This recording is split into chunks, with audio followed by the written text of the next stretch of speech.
One, two, 1, 2. We are going to get back into this discussion. Welcome back to the third installation of the 109 with commentary from the author, photographer, designer, producer, executive producer.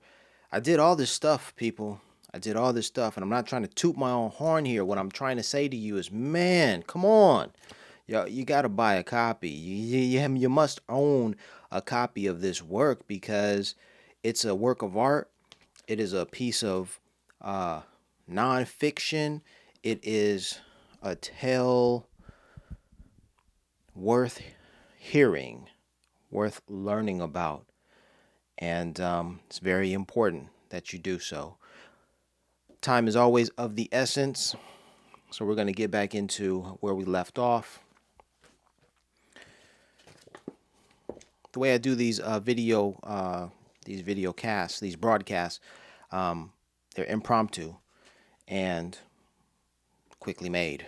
Not to say that they are of poor quality. I work hard to give you the best quality, but also, I didn't prepare. So I don't know exactly where I left off. So let me see. We're going to pick up on, let me see, page 9, 10, 11, page 11. And we're going to try to finish this in about 7 minutes if I can. So here we go. All right, we will start with, let's see. Okay, let me attempt to surmise. We'll start there. Let me attempt to surmise. Stranger than fiction, his first name means God will rise. I'm going to give some commentary now. We're talking about Nipsey Hussle or Ermias Askedam. The name Ermias meant God will rise or sent by God, depending on which, where you look. If you look at Google, it will say God will rise or sent by God. Those are the two definitions I found. And I thought, man, this is like so perfect.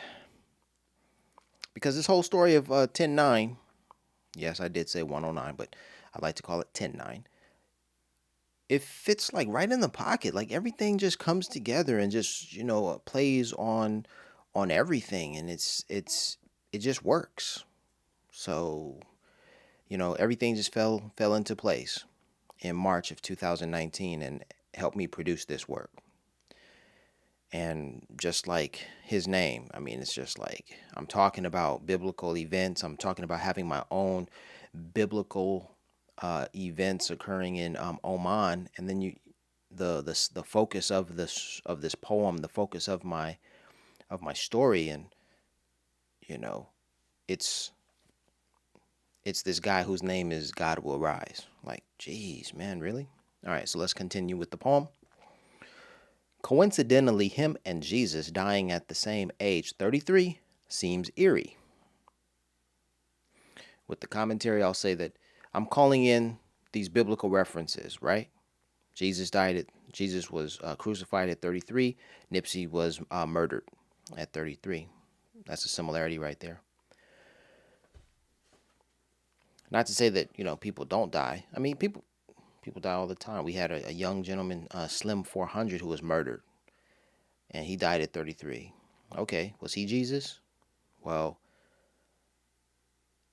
the events surrounding Nipsey's murder that I witnessed and that I wrote about, that's what the focus is. The focus isn't on a Slim 400 or someone else, because I didn't experience these things personally. So there you have it. Continuing with the poem. Oman borders Yemen, which is home to an ancient biblical kingdom from which his last name traces back to Punt and Aksum. Not to mention there's another empire that preceded, I believe, Punt and Aksum, which is Dumt, D''MT. Look it up. Fascinating history. What I'm doing here, again, is I'm calling your attention to the historical significance of these regions. And I'm trying to explain, hey, why did this happen to me? in Oman. And I'm trying to make a link between Oman and the Aksumite Empire because for me, Nipsey was a descendant of the Aksumite Empire. And I can make that connection because Nipsey was Eritrean. He was half Eritrean through patrilineal DNA. I don't know. I don't believe that Oman it was a part of the Aksumite Empire. Therefore, the connection there it's disconnected at that point. But I am trying to call the attention to a possible connection. Now, the Aksumite Empire was so great and so grand that it its influence spanned all the way from Ethiopia and Eritrea. I mean, it was Ethiopia, Eritrea, Yemen, Saudi Arabia, like specifically. But then there are other territories like Djibouti, possibly Somalia, that were also incorporated in that at that time in that empire.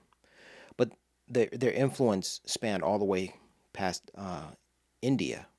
There were coins from the Aksumite Empire found in India. So Oman had to have been influenced, had to been a part in some way. So even though I had all these experiences in Oman, I think there's a reason why. All right, let's continue with the poem.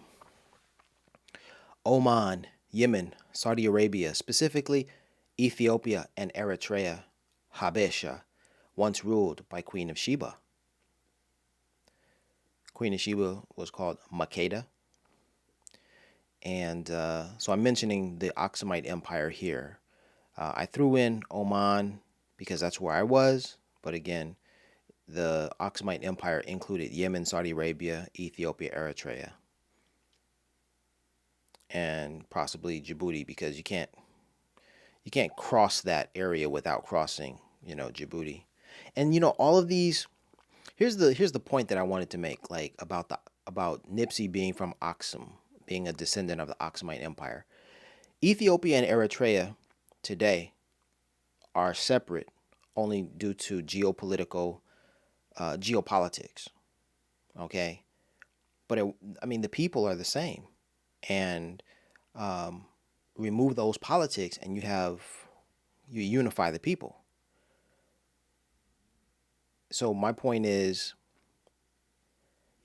really the conquerors, the colonizers are manipulating us as black people because they're using the divide and conquer, or they're using division in order to conquer. And so my point with this poem is look at Nipsey as a unifying force, and you see him in a different light. You see him as, dang, this dude had the power to unify all black people.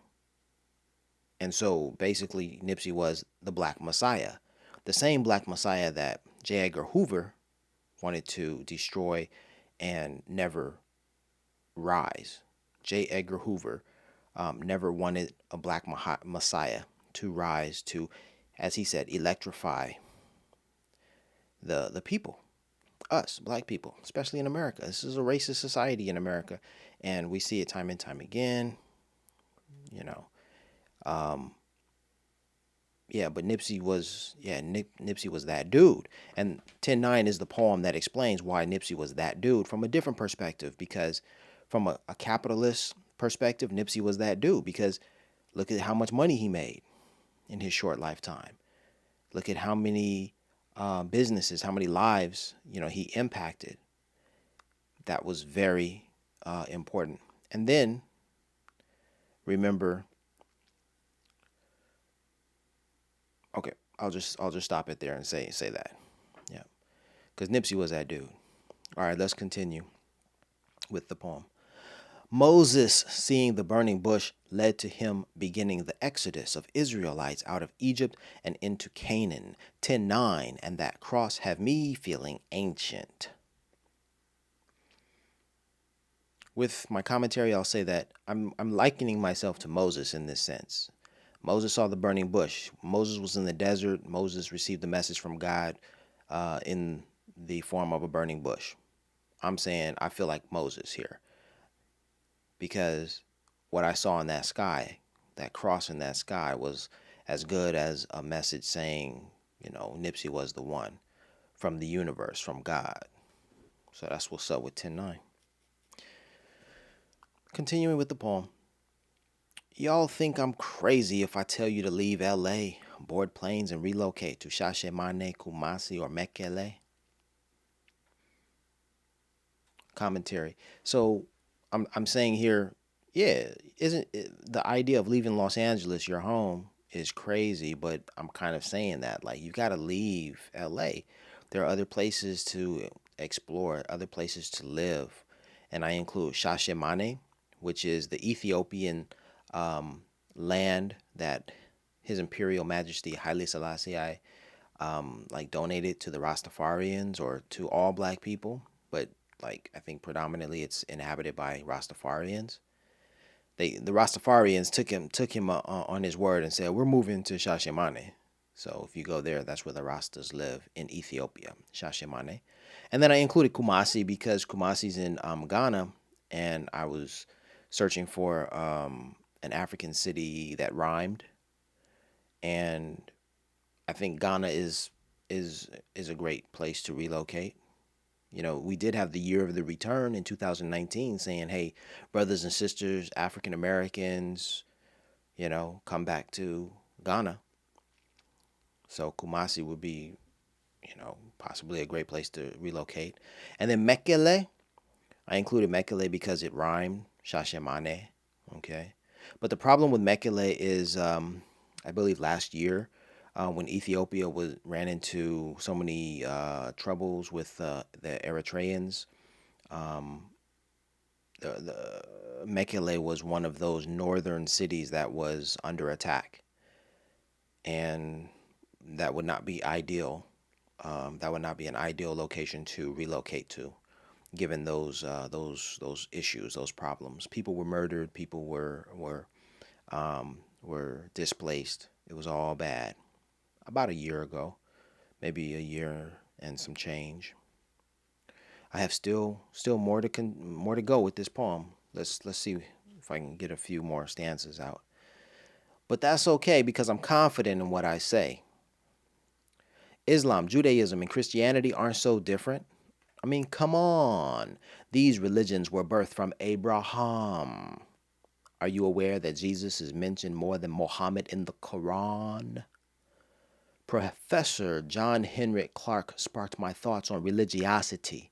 He suggested putting religion down to increase spirituality, and like Rastafarians believe that Haile Selassie was Yahshua ben Yosef's reincarnation. I believe that that man was a deity trapped in human form. Of course, I'm probably just famished, searching for meaning because I'm lost. But I'll be damned if anybody tells me he wasn't a boss. He actually demonstrated what to do, helped his people, and mastered knowledge of self. It's evident in his philosophy about gaining wealth. All money in. My colleague Rochelle said she didn't want to hear me talk about 10:9 anymore. She said 10 and 9 are everywhere, and I believed her, especially when I went to Japan's Apple Store. There, every device was set to the same score, 10:9. However, when the first friend you make after the first international trip you take shares the same birthday, you wonder anyway. All right, I'm going to stop there before I read the last two stanzas and just say everything is factual. I called John Henrik Clarke's spirit into this poem because when I was in Oman, I listened to Professor John Henrik Clarke talk extensively about Jesus, and I heard some things I had never heard before, and that discussion you can find on YouTube, but it includes a discussion about Jesus that is also a discussion that was led by Dr. Ishaka Musa Barashenko. And I heard some things I had never heard before. And it was so wild because I woke up. I was asleep, and then I woke up and I heard something. in that moment that I woke up. And I've had many moments like this where I woke up specifically listening. I was listening to a podcast or something, and I was like asleep. And then when I woke up, I heard the word like Ethiopia when I woke up, and I was like, "Yo, are you, this is bugging. This is crazy." I woke up right when they were talking about Ethiopia, and it's the same thing. When I was listening to Dr. Ishaka Musa Barashenko in Oman, I woke up when he was talking about Jesus, specifically how Jesus was related to a panther. And Dr. Ishaka Musa Barashenko said that Jesus was the son of a Roman, and the Roman Jesus's family was the family seal was a panther, and his father was Pantera, and so the Hasmonean dynasty. I'm showing my ignorance here. There's so much depth in the stories, um, and we don't get all of the history. But I think it's so fascinating because when I heard Pantera and I heard Panther, I started thinking about the movie Black Panther. I started thinking about, um, like Thundercat or Thundercats, and Pantera being a character in Thundercats. And then I also started thinking about the brand, the shoe brand Puma, or the clothing brand Puma. And I thought, man, Nipsey wore Pumas, but then I took it a step further. I thought, man, a lot of brothers in the streets who wear Panthers, or excuse me, Pumas. And I'm playing with these ideas of a panther, of a Black Panther in the sense of the 1960s Black Panther Party for Self-Defense, and all of these things just seem to um, lend themselves to a narrative that says the black man is Jesus, whether he be Nipsey, whether he be, a Tupac Shakur, whether he be a KRS-One, whether he be, um, you know, you name it, any of these men, the philosophy, the premise that the black man is original, is uh, is God, which is the belief of the five percenters.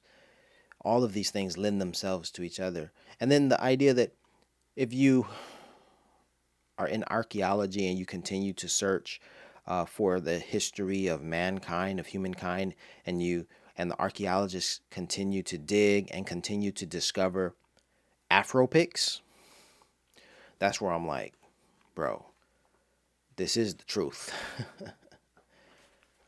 So that's the premise. We still have a couple of stanzas to go before I finish it, and I'm going to try to get it done in less than 20 minutes.